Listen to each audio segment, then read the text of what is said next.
Hi, I'm Marty Nemko.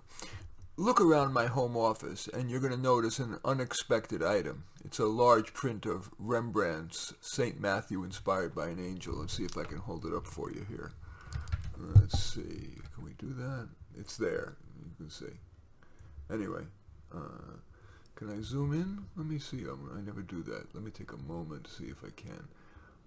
Zoom. Okay.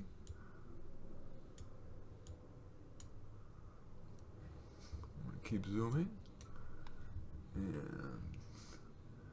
that's about it. Anyway, you get the point. Okay, let me bring this back.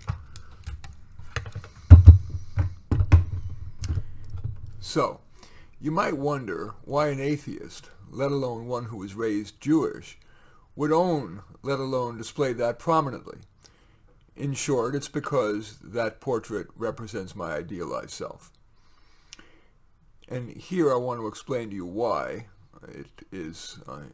why it represents my idealized self, and some more about it, in hopes that it's going to evoke something in you, and more important, that it might encourage you to find and maybe even prominently place some other object that suggests something important about who you are or who you aspire to be.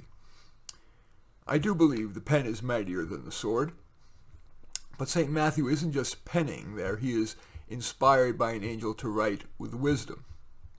I do aspire to that. That's also evinced in his wrinkled brow and his facial expression that makes clear he's considering the angel's words as he writes. I view the angel as a metaphor for wise external input, what he's learned from the world, which he then filters, massages, and molds into his writing. I aspire to do the same.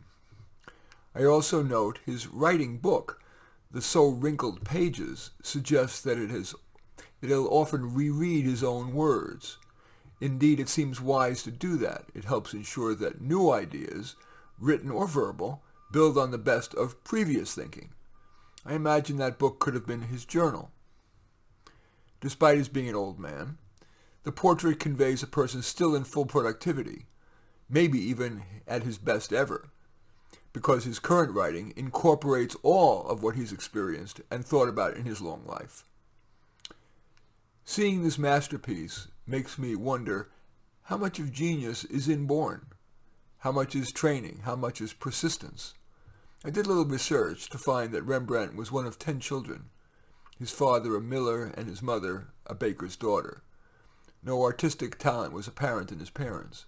In terms of training, he attended Latin school and then the University of Leiden, but not in art, and he soon dropped out. His art training then consisted of 3 years apprenticing with a local artist, plus a few months' stint with 2 other locals, nothing that distinctive. From an aesthetic perspective, I am in wonder of such beauty, which I too often take for granted. Even that portrait, which I love, has blended into the woodwork. Until I decided to talk to you about it today, I hadn't even given it more than a glance in years. Do you take too much beauty for granted, letting it blend into your life's woodwork? So let us turn to you. Think of all the paintings, photographs, sculptures, and other objects you've seen, perhaps especially including those you already own. For items that are meaningful to you, but that you don't own, use Google Images, a search, using Google Images, to find a picture of it.